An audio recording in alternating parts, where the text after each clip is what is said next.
Mañanas en Libertad, con Luis del Pino. La investigación del accidente de Adamuz se centra en los carriles del punto kilométrico 318 donde descarriló un tren de Irio el pasado 18 de enero. A día de hoy persisten numerosas incógnitas sobre lo ocurrido, aunque las empresas responsables de la fabricación, montaje y soldadura de los raíles, trabajos realizados entre mayo y junio de 2025, guardan silencio por imperativo legal. Fuentes de las contratas implicadas señalan a The Objective que tras el siniestro han recibido avisos del Ministerio de Transportes instándoles a no revelar información operativa, recordándoles la cláusula de confidencialidad firmada en el contrato. El departamento que dirige Óscar Puente controla el acceso a la información técnica sobre Adamuz, los expedientes de adjudicación y los pliegos técnicos de la renovación del tramo y de sus desvíos. Los dos contratos que afectan al punto del accidente son la única documentación pública disponible. Según fuentes de las empresas adjudicatarias, ambos contratos generaron abundante documentación que permitiría aclarar si la vía fue renovada de forma íntegra, como sostiene el ministro, o solo parcialmente, como reconoció el presidente de Adif. Sin embargo, dicha información solo podría hacerse pública mediante requerimiento judicial, ya que la cláusula de confidencialidad se extiende durante 5 años tras la finalización de las obras, lo que la sitúa el límite en junio de 2030. O sea que ha decretado omertá Óscar Puente. Está contratando el ministerio a empresas contratistas para que no proporcionen información. Uy, madre mía. En realidad, pues se trata de una amenaza, lo de cuidado que hay cláusulas de confidencialidad, pues que no resistiría en un juicio.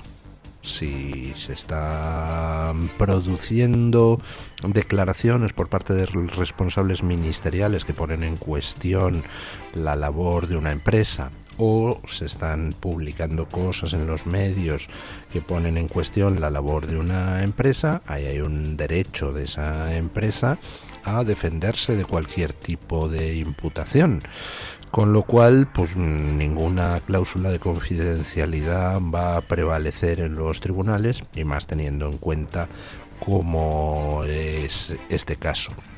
Y por otro lado, pues si las empresas quieren dar información a los medios, pues tampoco tienen por qué hacer declaraciones públicas. Pueden perfectamente filtrar información a los medios, con lo cual se saltan la cláusula de omertá. Entonces, ¿para qué hace esto el ministerio? Pues una de dos: o están bastante más desesperados de lo que parece, o bien lo que están haciendo es tratar de proporcionar cobertura a determinadas empresas. Ejemplo: sabemos que una empresa ha podido participar en la rueda de la corrupción, y sabemos que esa empresa ha tenido una participación en algún tramo relacionado con la tragedia de Adamuz. Entonces, pues recordando a las empresas la cláusula de confidencialidad, la empresa puede acogerse a eso para no responder a las demandas, a las preguntas que les hagan los medios de comunicación. ¿Es esa la intención? Porque si no me parece que están bastante más de la olla de lo que parecía en un primer momento. Óscar Puente está tocado, está sonado, está groggy, se está contradiciendo de un día para otro, acusa de bulos a los medios de comunicación para al final tener que admitir que la información que daban era cierta. Eso le ha pasado con el periódico El Mundo y su información de que había rieles implicados en el accidente que estaban ahí desde el año 1989 o 92, yo que sé, hace 33 años. Dijo primero que el mundo mentía, al final ayer pues tuvo que reconocer que es así. Resulta que suelta en una entrevista que se había renovado completamente, íntegramente el trazado Madrid-Sevilla. Le sacan los rieles del año 92 y dice, bueno, es que íntegramente no quiere decir que se renovara todo. Ah, no, íntegramente quiere decir no íntegramente, como todo el mundo sabe. Dice Puente, se revisó por ultrasonidos la vía en noviembre. Se le sacan los informes de Adif. Ah, no, es verdad, era en septiembre. Le han pillado mintiendo en todo. Y hay dos alternativas. O está mintiendo conscientemente porque sabe que esta tragedia le ha estallado en la cara a él y al Partido Socialista y a jefe, a Pedro Sánchez, o bien es que tiene por debajo a auténticos bobos que le dan información incorrecta. Teniendo en cuenta que no ha destituido a ninguno de esos bobos que supuestamente le dan información incorrecta, pues entiendo que la explicación es la primera. Está mintiendo conscientemente. Está tratando de defenderse, está tratando de parar las informaciones que salen. Pero tiene mal aspecto el asunto. Vamos a ver luego en el siguiente bloque informativo algunas de las otras, de las informaciones adicionales que están saliendo, porque indican que falló todo. Y ojo, que en los últimos 2-3 días se ha centrado toda la discusión y todo el interés informativo en el asunto de las vías, que ese es un asunto, pues yo diría que el que menos preocupa al gobierno, porque en el asunto de las vías pues va a intentar por todos los medios que al final la culpa le caiga a un tío paraguayo que estaba ahí soldando una vía, básicamente. Hay otro problema más grave para el gobierno. Estamos viendo que Puente ha mentido en todo lo referente a la vía, lo referente al porqué del accidente, lo referente a la renovación de la línea Madrid-Sevilla. Ha mentido en todo. Pero, ¿y qué pasa con el después del accidente? ¿Qué pasa con ese hecho dantesco de que durante 1 hora estuvieran heridos, agonizantes, esperando la ayuda en el Albia? Porque en el centro de control de Adif no sabían dónde estaba el Albia, se había perdido un tren, no sabían que había descarrilado. Eso creo yo que es aún más grave que el asunto de las vías. Aún más grave para Puente. Porque claro, ahí no le puede echar la culpa a nadie. Ahí no le puede echar la culpa a un soldador paraguayo. Ahí el centro de control depende de Adif, empresa del Ministerio de Transportes, metida de hocicoz en las tramas de corrupción y que depende directamente de Puente. Así que no perdamos de vista los otros aspectos de la catástrofe, porque ha fallado todo, antes, durante y después, como en la Dana. Bueno, los reyes asistirán al funeral religioso en Huelva este jueves 29. Y mientras tanto las víctimas pues siguen explicando por qué dijeron que no iban a asistir a ninguna especie de homenaje laico. Escuchen. La Casa Real ha confirmado la asistencia de los Reyes al funeral por las víctimas, que se celebrará este jueves 29 de enero a las 6 de la tarde en el Palacio de Deportes Carolina Marín en Huelva. El obispo de la diócesis, Santiago Gómez Sierra, agradeció la presencia de don Felipe y doña Leticia, destacando su cercanía en un momento de profundo duelo para la comunidad onubense. En contraste, María del Mar Fadón, hermana de Agustín Fadón, camarero del tren Albia fallecido en el accidente de Adamuz, ha rechazado de forma tajante el funeral de Estado propuesto por el gobierno. Me llamó el delegado del gobierno y le dije que no quiero compartir ni tiempo ni espacio con los asesinos de mi hermano, ha declarado el debate. Para ella no se trató de un accidente, a mi hermano no se lo llevó la muerte, me lo mataron, asegura. María del Mar denuncia que los trabajadores de la línea llevaban tiempo alertando del mal estado de las vías y reclama responsabilidades a Adif y al Ministerio de Transportes. Su mensaje es claro, exige justicia. Lo dije, no sé si fue el viernes o ayer, que va a llegar un momento donde Sánchez va a echar de menos cuando solo le llamaban hijo de pip, porque ahora le están empezando a llamar asesino. Por otra parte, tampoco se debería sorprender, ¿no? Ni él ni nadie de la izquierda progre. Llevan utilizando tanto tiempo la palabra asesino contra sus oponentes políticos sin ningún tipo de rubor y sin ningún tipo de justificación, que bueno, supongo yo que ahora, donde sí que podría existir una justificación, no les extrañará que les llamen asesinos a ellos, ¿no? Si la corrupción, si el nepotismo, si la incompetencia profesional han matado a 45 personas en Adamuz, pues hombre, es normal que las víctimas llamen asesino a quien les ha convertido en víctimas. No es técnicamente, desde el punto de vista jurídico, muy exacto, porque en todo caso estaríamos hablando de homicidio, no de asesinato, pero todos nos entendemos en lenguaje coloquial, ¿verdad?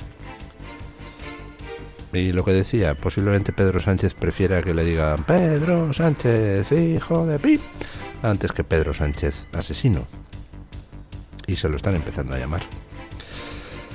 Bueno, las víctimas, por supuesto, le han doblado la mano al gobierno, han dicho que no iban a participar en la farsa del homenaje laico ese, y ahí se mezclan dos cosas, una la puramente religiosa, es decir, como en la sociedad española,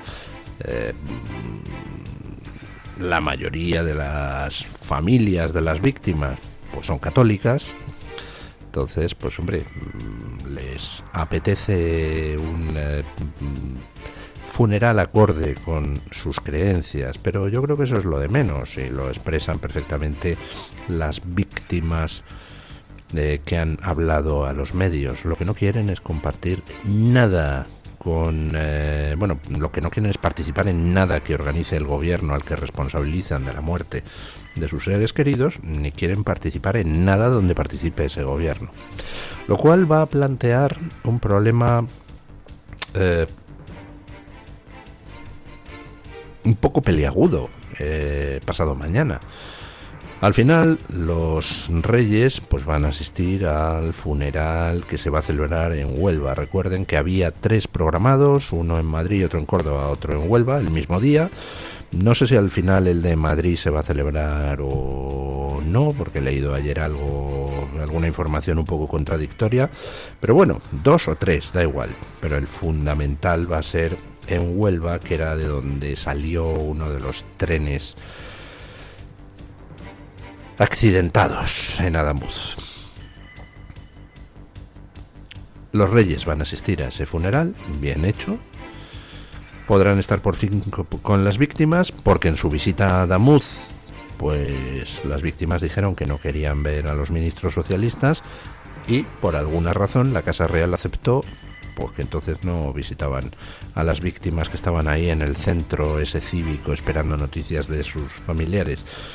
Mala decisión de la Casa Real, hubieran debido acercarse al centro dejando fuera a los ministros socialistas. Pero bueno, ahora los reyes dicen que van a ir al funeral en Huelva y entonces ahora se plantea un problema. ¿Va a enviar el gobierno representación? No debería. Por un lado, pues hombre, parece lo lógico por respeto a las víctimas estar presente en el funeral, pero por otro lado los ánimos están muy caldeaditos. Casi sería mejor que fuera la familia real a confortar a las víctimas y que el gobierno mejor que no aparezca, porque si aparece pues entonces vamos a tener alguna escena no demasiado edificante. Pero claro, para el gobierno en estos momentos cualquier solución es mala. Si va provocando.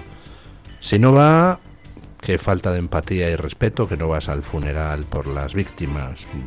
Pues sí, es un follón en estos momentos para el gobierno, pero es el follón en el que ellos mismos se han colocado.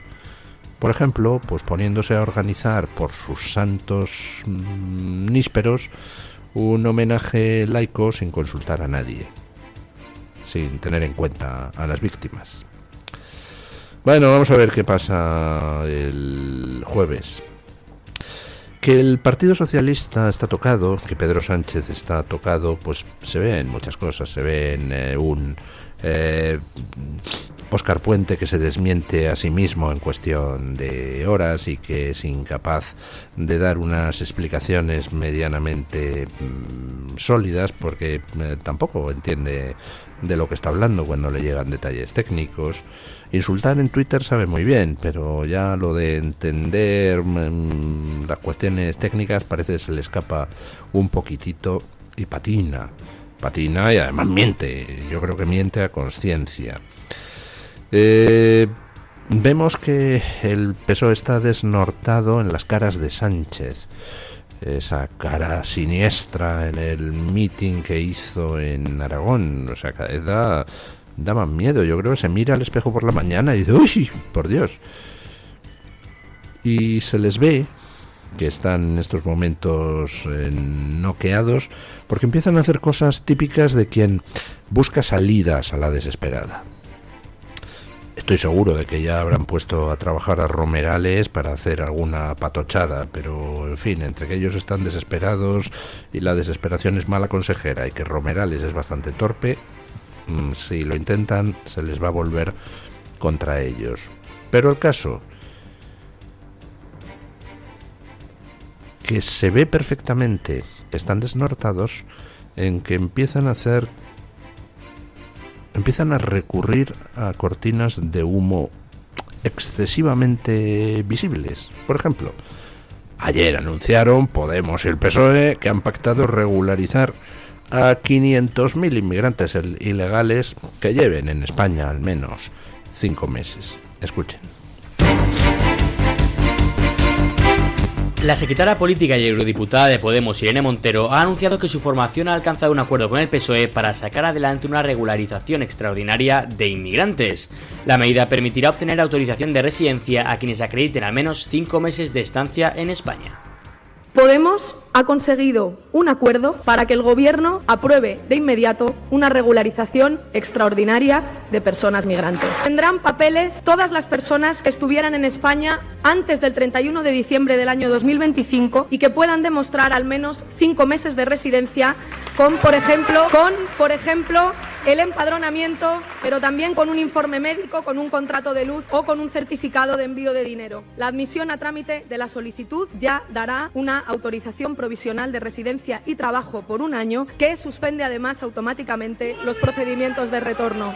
Hemos conseguido una regularización masiva de personas migrantes y el objetivo es que se regularicen en torno a 500.000 de personas que en estos momentos son obligadas a vivir sin derechos. Porque ningún ser humano es ilegal, porque todas estas personas han venido a nuestro país a ganarse la vida. Nadie se cruza medio mundo, nadie se juega la vida en una patera si no es para buscarse la vida o para proteger a los suyos. Bueno, ¿qué me parece esta medida? Pues como dijo Borges cuando le preguntaron por ¿los peronistas son buenos o malos? Le dijo Jorge Luis Borges, pues no son ni buenos ni malos, lo que son es incorregibles. Bueno, pues en este caso concreto, ¿es buena o mala esta medida? Pues ni buena ni mala, lo que es mentira. ¿Van a poder regularizar a estos inmigrantes? Ni de palo. Ni de palo. No cuenta con una mayoría parlamentaria para poder convalidar ningún real decreto que regularice a 500.000 de inmigrantes ilegales. Y no cuenta con esa mayoría parlamentaria porque evidentemente Vox votaría en contra. El PP, pues no sé si de buen grado o a su pesar, no tendría más remedio que votar en contra. Y por supuesto, Junts tampoco tendría más remedio que votar en contra, porque si no ya, vamos, le mata electoralmente el partido de Silvia Orriols. Y no solo eso, es que RC tampoco podría votar a favor, porque si RC vota a favor, también le mata el partido de Silvia Orriols. No cuenta con mayoría Pedro Sánchez para poder aprobar esta barbaridad. Por tanto, ¿merece la pena dedicar mucho tiempo a debatirla? Pues no, yo creo que no. Pero lo que resulta curioso es el cómo se lanza la cortina de humo. Porque mira que lo podía haber hecho el propio Sánchez. Sale y dice, voy a regularizar a 500.000 inmigrantes ilegales. pero no lo ha hecho directamente. Podía haberle dicho a Yolanda Díaz: sal tú y lo dices tú y te apuntas el tanto de cara a nuestros electores. Tampoco lo ha hecho Yolanda Díaz. Lo ha escenificado con Podemos. Entre el Partido Socialista y Podemos hay una entente cordial desde hace ya muchísimos meses.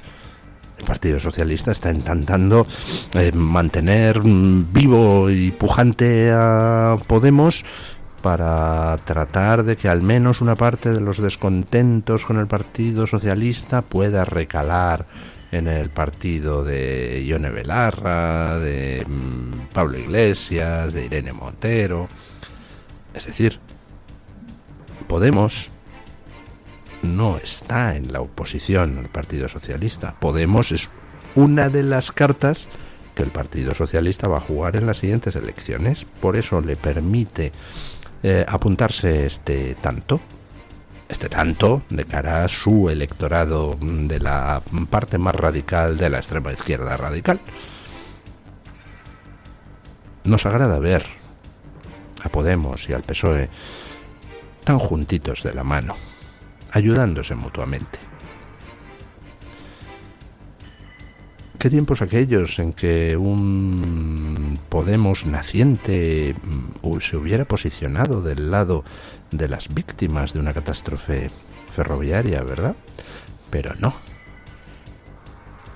El actual Podemos, el de la Irene Montero, que cobra una pasta como eurodiputada, el del Pablo Iglesias, que le saca dinero al gobierno mexicano, igual que le sacó antes al iraní, igual que le sacó antes al venezolano, que le saca también dinero al gobierno chino, pues viven bien. Y hombre, pues quieren seguir viviendo bien. Y eso pasa por, en fin, que la izquierda no tenga un resultado catastrófico.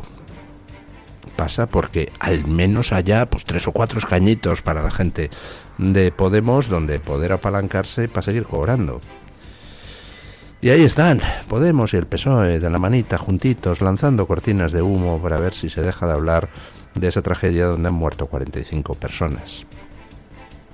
Por la corrupción, por la incompetencia, por el nepotismo de Podemos, de Sumar y del PSOE. Por cierto, ¿sigue sin tuitear Yolanda Díaz sobre la tragedia de Adamuz? Me preocupa esta chica, ¿estará bien?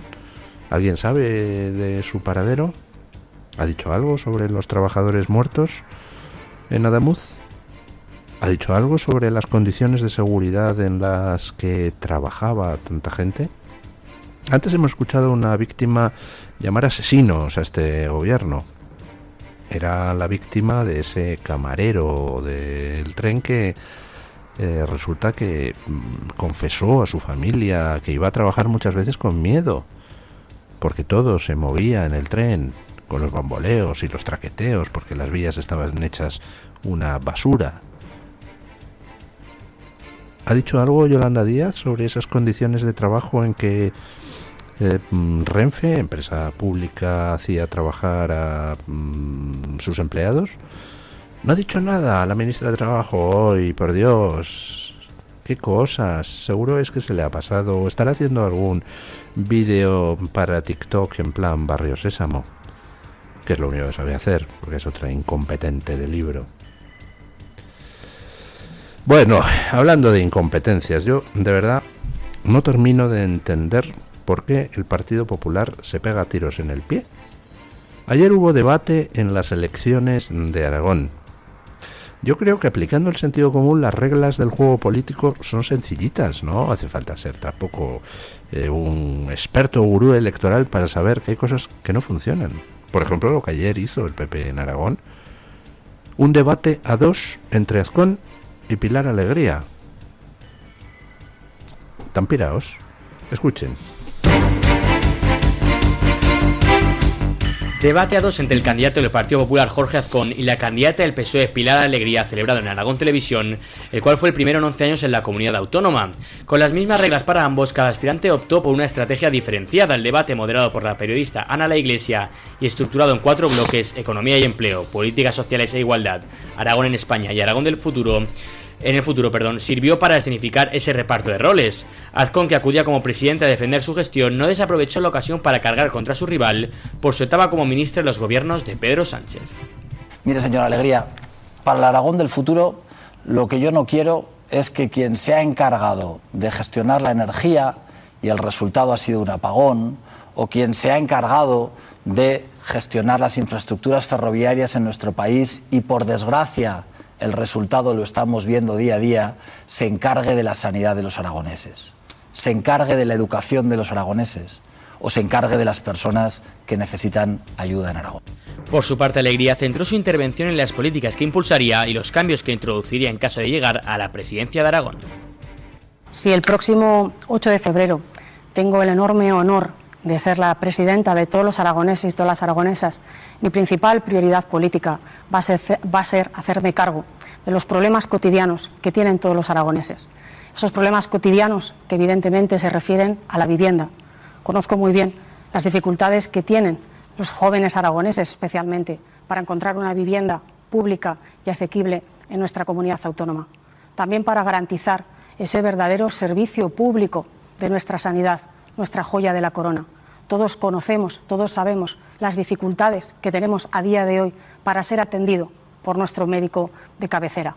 Hablamos también, por supuesto, de educación y quiero también dirigirme a esas personas que hace unos días se manifestaron en contra de la privatización que está llevando a cabo el gobierno del señor Azcón. O hablamos de transporte para que la gente se pueda mover en esta comunidad autónoma. Bueno, ¿en serio no hay nadie dentro de los asesores electorales del PP que le diga al PP que no puedes proyectar ese mensaje? ¿No puedes proyectar el mensaje de que Azcón y Pilar Alegría pertenecen al mismo ecosistema, al mismo entramado? Otra vez el mismo error de debates anteriores. Debatir excluyendo al tercer partido, que es Vox. O incluso hay veces, ha pasado en Galicia, ha pasado en Andalucía, donde se debate incluyendo a todos los partidos menos a Vox. Bueno, ¿en serio no ven que con eso lo que se lanza es el mensaje de que en esta situación donde la gente ve que hay tantas cosas mal, pues hay unos que son del sistema y por tanto responsables de lo que está mal, y solo uno que está fuera del sistema y por tanto puede arreglarlo? ¿No ven que eso es así? ¿No ven que se lanza ese mensaje y que es un mensaje letal? Como es un mensaje letal, la sensación de cercanía, porque ayer, por supuesto, Azcón y Pilar Alegría se saludaron amablemente al principio y al final. Y entre medias, no se mencionó a Ábalos ni una sola vez. No se mencionó la corrupción del gobierno central. No se mencionó el parador de Teruel. ¡Hombre, tiene ahí a Pilar Alegría! Teruel está allí, en Aragón. Pues no mencionó el parador, Azcón. Y eso que había dicho que lo iba a mencionar. Y en cuanto a la tragedia de Adamuz, pues los dos dijeron respeto a las víctimas, en fin, nuestra solidaridad, guardamos aquí un respetuoso silencio durante un ratito. Eso es todo. ¿No ve el señor Azcón que lo que la gente percibió ayer fue que se perdió una oportunidad para decirle a los aragoneses: tenemos un gobierno corrupto responsable de 45 muertes? ¿No lo ve el señor Azcón? Pues no lo ve. ¿Qué quieren que les diga? Normal que luego la gente diga, bueno, en fin, todos estos son lo mismo, son amiguetes, el PP y el PSOE, a ver, ¿a quién podemos votar para acabar con esta vergüenza? Y así estamos. Bueno, no nos queda tiempo en este bloque informativo. Quería haber comentado que por fin se ha recuperado el cuerpo del último rehén israelí que quedaba por localizar. Muchas felicidades a Israel y un abrazo a la familia, que por fin podrá recibir el cadáver de su hijo. Y bueno, iba a comentar también la visita de Vox, de Buxadé y de Terch a Israel, pero pues ya no nos queda tiempo en este bloque. En cualquier caso, ahí queda constancia de la noticia. Bueno, lea usted la noticia, don Eric, y ya luego pasamos al siguiente bloque informativo. El ejército de Israel ha confirmado el hallazgo del cuerpo del último rehén secuestrado por Hamas durante el ataque del 7 de octubre de 2023. Se trata de Ram Gibli, cuyos restos fueron localizados en un cementerio del norte de la Franja de Gaza y ya ha sido trasladado a territorio israelí. El gobierno de Benjamín Netanyahu considera que el cierre de la crisis de los rehenes es un paso clave para desbloquear la segunda fase del acuerdo del alto al fuego. El primer ministro ha asegurado que Israel ha cumplido con su misión moral de devolver a todos los rehenes a sus familias, mientras que las Fuerzas Armadas han destacado que han honrado su compromiso de no abandonar nunca a nadie. En el plano político, Netanyahu ha recibido en Jerusalén al jefe de la delegación de Vox en el Parlamento Europeo, Jorge Buxadé, y el eurodiputado Herman Tertsch, para agradecer al grupo Patriotas por Europa, al que pertenece Vox, su apoyo firme y coherente a Israel. Bueno, pues vamos a breve pausa publicitaria y a las noticias de las 8. Ya hay algunos ceses en el Ministerio de Transportes, pero no están relacionados con Adamuz. Vamos con ello después de la pausa.